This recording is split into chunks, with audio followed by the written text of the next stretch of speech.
Objectively valuable. That's right. So how do you figure out what objectively is objectively valuable? That's the question, right? That's what you can't just say. Like, there's not too much sport or whatever.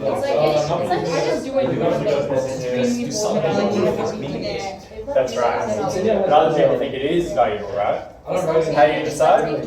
Wolf says, we'll read it. Wolf's going to say, we don't really know.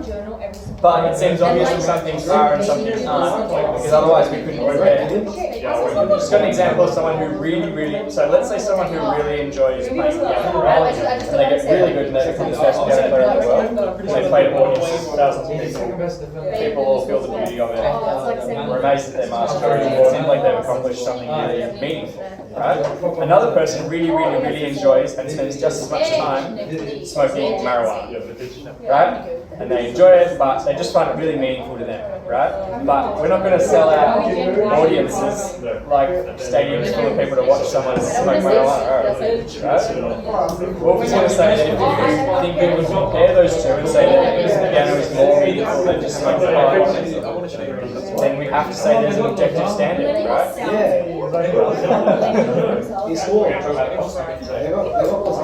Alright, hand up if you think that most people would agree that sport is meaningful. No. Oh, really? Okay, let me phrase it a bit differently. Hand up if you think that most people would agree that it's very easy to find real meaning in sport. Would most people agree with that? It's easy to find real meaning in sport. Well, Australia would. Australia would, because Australia is a really sport-focused country. Yeah. Alright, let's go to the instrument then. Hand up if you think most people would agree that becoming the best piano player in the world is a meaningful activity. It's a meaningful accomplishment. Is this like according to Wolf or just in general? Just you, according to you. Do you think most people would agree it's meaningful? Yeah. Okay, most people.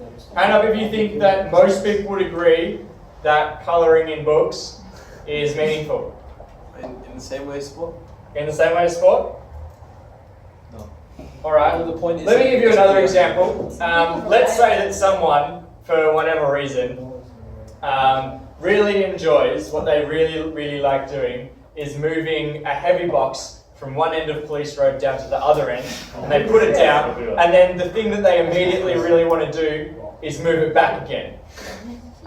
Hand up if you think most people would agree that that's meaningful. I would, but I don't think most people would. You think you would? Yeah. How's that meaningful? I mean, so I wouldn't know, but obviously it's meaningful because they're doing it. Right, so you think because they say it's meaningful, it is. Yeah, and it like you can't tell if it's 100% meaningful to them, like if it's truthful. Yeah. But you can infer mostly. Sure. Well, I mean, if they have a solid excuse for it, why not? An excuse? What's an excuse though? Not but like A reason. Yeah, a reason. But their reason is like they find it meaningful. They don't actually enjoy it, by the way. How are we supposed to know what's meaningful for them? That's a good question, right? How are we supposed to know what's meaningful for someone else? How are we supposed to know if that really counts as meaningful or not? This is actually a thing that Wolf recognizes as part of something that's not very good about her theory necessarily, right? She's saying that some activities are objectively meaningful. She's going to claim that becoming the best piano player in the world is an objectively meaningful activity. But she's also going to claim that some other activities, like constantly doing crossword puzzles, are not meaningful in the same way. But it's not obvious to us why one is meaningful and the other isn't. She's going to offer a couple of reasons as to why we might think so. Let's keep reading to find those. So, I think we're up to 7. We're up to a conception of meaningfulness in life.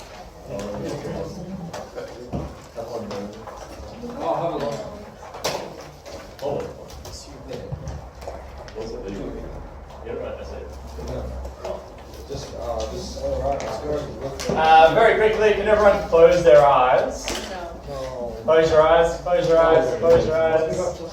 And please put your hand up if you have read significant, like 2 or 3 pages ahead of this spot.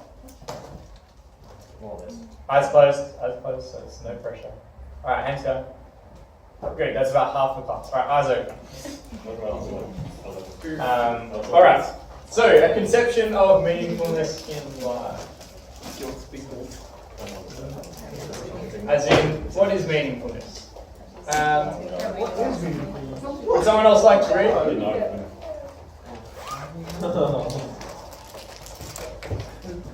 Nobody?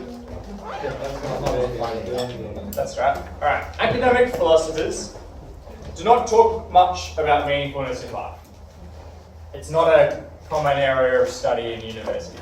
The term is more likely to be used by theologians or therapists, and by people who are in some way dissatisfied with their lives, but are unable to pin down why. They're like, I just lack meaning in my life.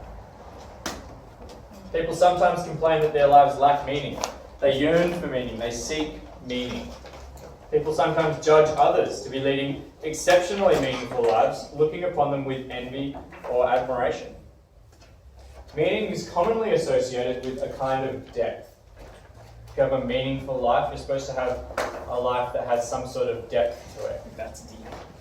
Often, the need for meaning is connected to the sense that one's life is empty or shallow. One of your friends might say, I just feel like I don't have anything to live for. There's no meaning in my life. I have an empty or a shallow life. There's no depth to it. An interest in meaning is also frequently associated with thoughts one might have on one's deathbed, or in contemplation of one's eventual death. Like, did my life really mean anything? When the word meaningful is used in characterizing a life, or in characterizing what's missing from a life, it calls something to mind, but it's not clear what. Nor is it clear that it calls or is meant to call the same thing to mind in all contexts. In offering a conception of meaningfulness, I do not wish to insist that the term is always used in the same way, or that what I have to offer as an analysis of meaningfulness can be substituted for that term in every context. On the other hand, I do believe that much talk of meaning is aimed at capturing the same abstract idea, and that my proposal of what the idea is fits well with many of the uses to which the word is put. Whether or not my idea of meaningfulness captures what others mean when they use the term is an idea of philosophical interest, for it is an idea of a significant way in which a life could be good, a category or dimension of value, if you will, which we have a serious reason to want for ourselves and for those we care about, and which is neither subsumable under nor reducible to either happiness or morality. So Wolf is saying that this idea of meaning is pretty common. Do you guys think that's right? Yeah. We often talk about like a meaningful life or having meaning in your life, but she also is pointing out that it's not very well defined, the idea of meaning in life. Do you think that's true as well? Yeah. Yeah? People are like, what's the meaning of life? And that's where the discussion ends, right? Because no one really knows what that question means. Yeah? So she's going to try and define it a bit more. Let's get started. This is like classic philosophy. We have a big term like love or justice or truth or honesty or meaning that we don't understand. Let's try and get a bit more specific about it, so we understand what we're doing when we're accessing or trying to get meaning. Yeah? And the reason we want to get specific about it is because we want to have meaningful lives. Yeah? Cool.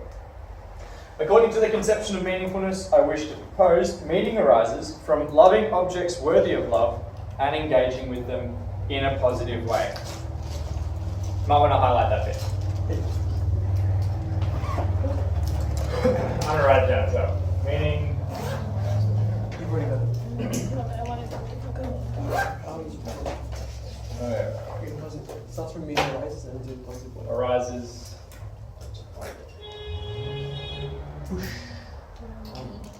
from loving objects worthy of love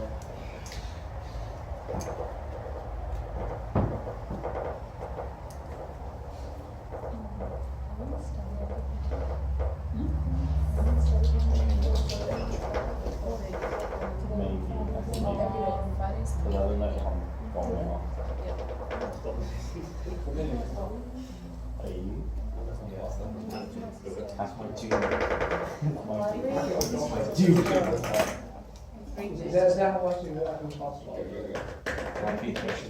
I know is that Friday is Good, keep going. We got these tablets. Alright. Let's keep going through. Wolf unpacks this phrase pretty nicely, so we'll just keep reading. The words love and objects, however, are in some ways misleadingly specific. They're misleadingly specific. Engaging with objects in a positive way, regrettably vague. And the description of some objects but not others as being worthy of love may be thought to be contentious. Why might it be contentious that some things are worthy of love and others are not? Because people value different things. Sorry? Because things are valued differently. But yeah, because people are going to disagree about what objects are worthy of love. Yeah, perfect. Yeah.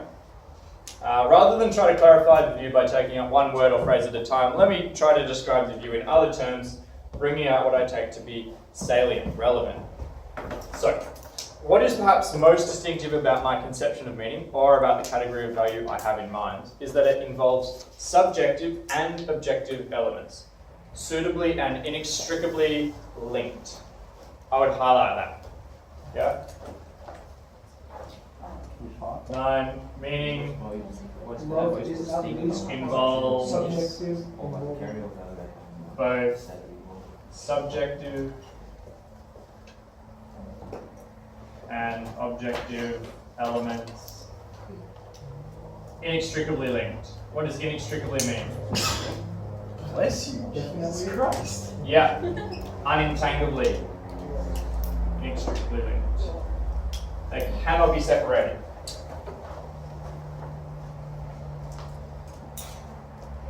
Love is at least partly subjective, involving attitudes and feelings.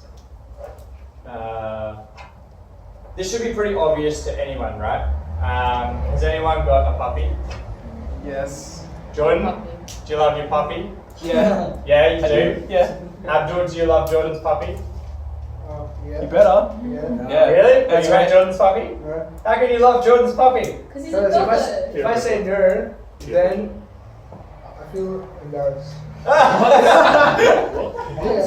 You can't just decide on the truth or It's very falsity of your awkward. Every time I feelings. look at Jordan, Can't he's just like, not love this him. is the kid that said. I need someone who's willing to be a bit more honest than Abdul. Pick up, please. Nicholas, do you love Jordan's puppy?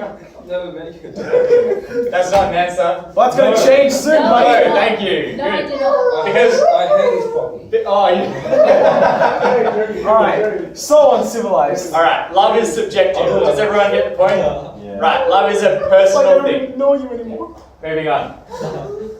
In insisting that the requirement or the requisite object must be worthy of love, however, this conception of meaning invokes an objective standard. It's implicit in insisting that an object be worthy of love. It's implied, if it's worthy of love, in order to contribute meaning to the lover's life, then not any object will do. You can't say, I love this puppy because it deserves to be loved. Yeah? In the same way that you might say, for example, I love this chair because it deserves to be loved. Right? That seems ridiculous to us, but it only seems ridiculous if you assume some sort of objective standard. Alright, let's keep going. Not any object will do, nor is it guaranteed that the subject's own assessment of worthiness is privileged. One might paraphrase this by saying that, according to Wolf's conception, meaning arises when subjective attraction meets objective attractiveness. Wait, what? That is the key quote for this section. Meaning arises when subjective attraction meets objective attractiveness.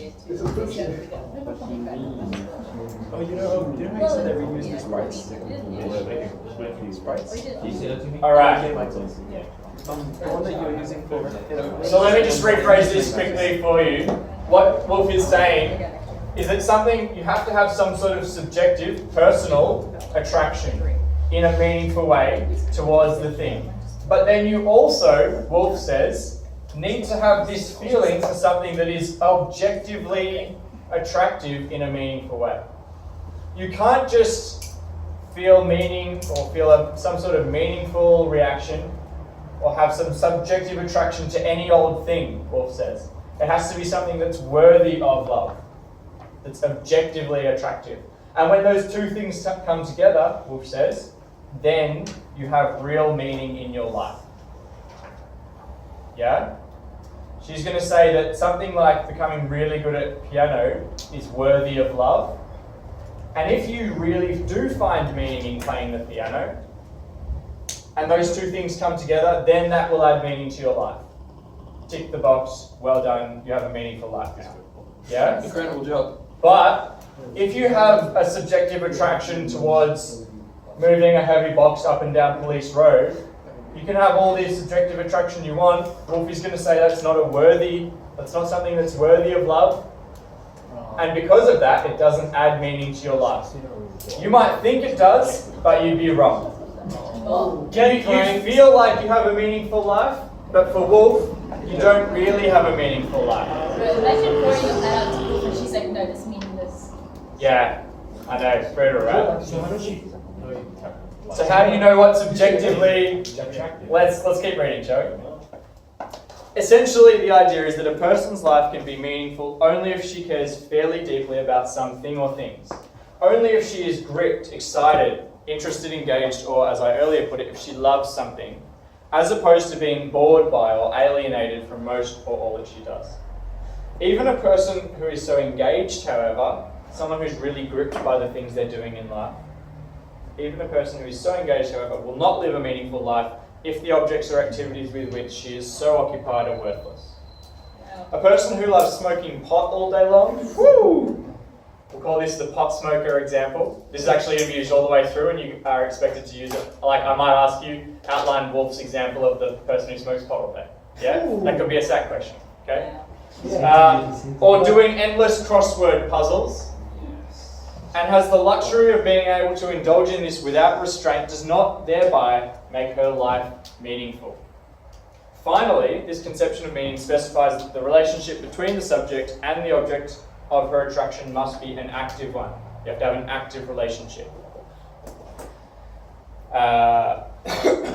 The condition that says that meaning involves engaging with the worthy object of love in a positive way is meant to make clear that that mere passive recognition and a positive attitude towards an object's or activity's value is not sufficient for a meaningful life. One must be able to be in some sort of relationship with the valuable object of one's attention, to create it, protect it, promote it, honour it, or more generally to actively affirm it in some way or other. So, can we write this please? Meaning arises when subjective attraction meets objective attractiveness plus positive engagement. Positive active engagement? Positive active engagement, yeah. Here the word positive means active. Oh. Proactive, positive, going out there and doing something, engagement with the object of love. Or object of meaning, but let's just use the word love. So, you might say, let's say I love my wife, right? Or my baby. Let's say I love my baby. This would be more fun. And let's say that my baby boy, Avery, I'll show you a picture later, he was really cute today, is worthy of love, right?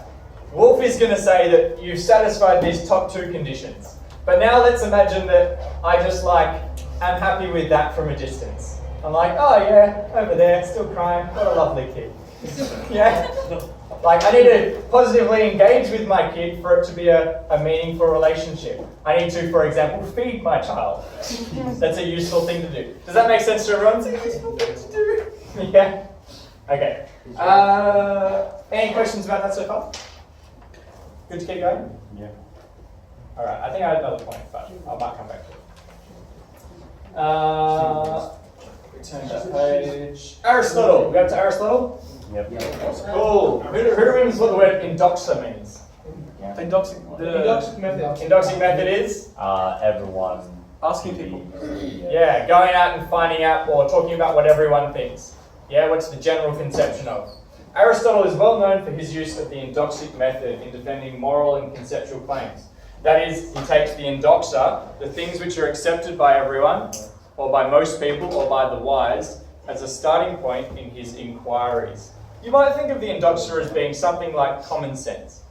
Yeah? If a view can explain and support these common beliefs, or even better, if it can bring them into harmony with each other, that counts as an argument in its favour. In that spirit, I suggest that my view might be seen as a combination, or a welding together, of two other more popular views that one often hears offered. If not as analyses of meaning in life, then at least as ingredients, and sometimes as key ingredients in a life well lived. Alright, so let's say indoxic method.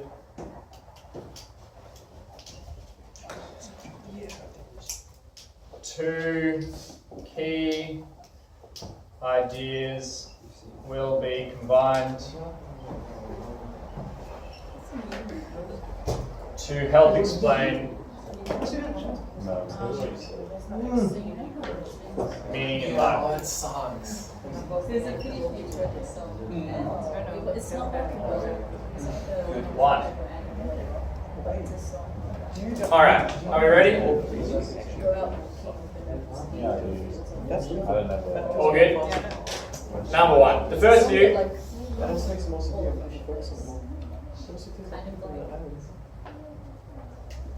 All good? Alright, the first view tells us that it doesn't matter what you do with your life as long as it is something you love. Do what you love. Do not get stuck or settle into doing something just because it's expected of you, or because it's conventionally recognized as good, or because nothing better occurs to you.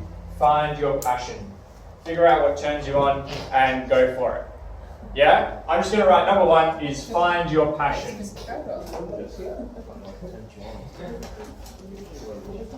Have you guys ever been told something like this by teachers or by parents? Find what you enjoy, do what you love, find your passion? Yes. No? Some people have? Yes? Yeah, do what you love. Have you guys ever heard, like when choosing VCE subjects, did any teachers say you should do what you enjoy? You told Yeah. me. Yeah, good. I'm glad I did. Parents like, doesn't give up. Nice. You gave us a lecture on how to I'm glad. I'm glad you remember that lecture. I still give that lecture to my year 10s and they still don't believe me. What? The lecture is about how scaling shouldn't be a thought. You shouldn't think about scaling when you're choosing subject.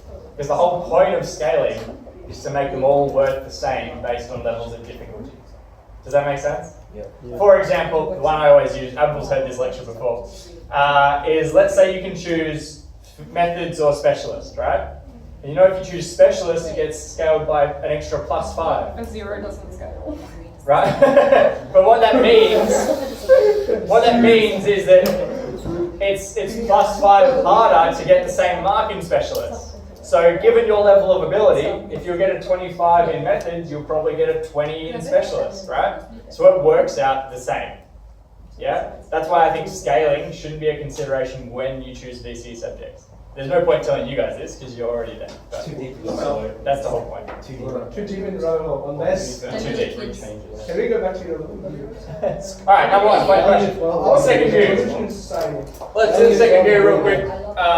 Second view says that in order to live a truly satisfying life, one needs to get involved in something larger than oneself. Have you guys heard of that?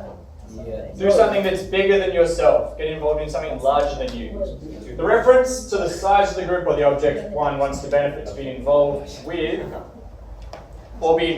is perhaps misleading and unfortunate, but it's not unreasonable to understand such language metaphorically, as a way of gesturing towards the aim of participating in or contributing to something whose value is independent of oneself. Understood this way, the first view, find your passion, may be understood as a way of advocating something similar to the subjective element contained in my proposed analysis of meaningfulness, while the second view, be part of something larger than yourself, urges us to satisfy the objective condition.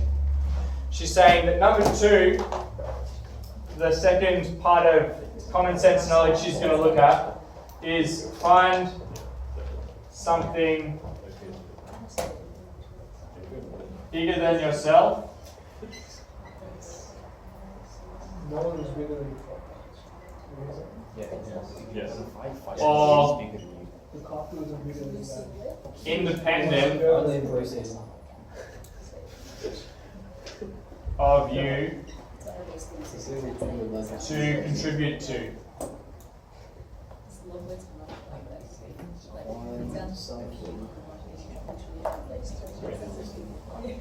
Like, Nick, if you were to go for a team, which team would you go for? No, you see me. No, would you go for Why? I wasn't expecting to be.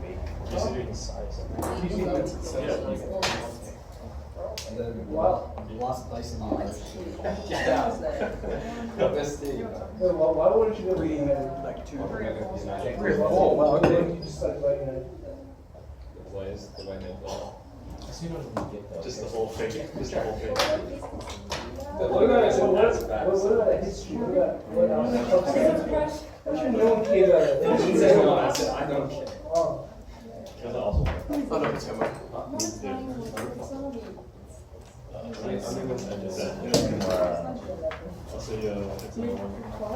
I mean, I'm leaving. What am I going to do?